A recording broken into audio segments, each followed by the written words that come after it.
how to create a subtask template in ClickUp. So first, go to ClickUp, and then what you need to do first is create a subtask. So choose a task first, and then click on the plus icon beside it.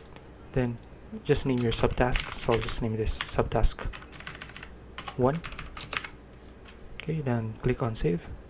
Then after that, click on a subtask, and you can edit the subtask to match the template that you want to create.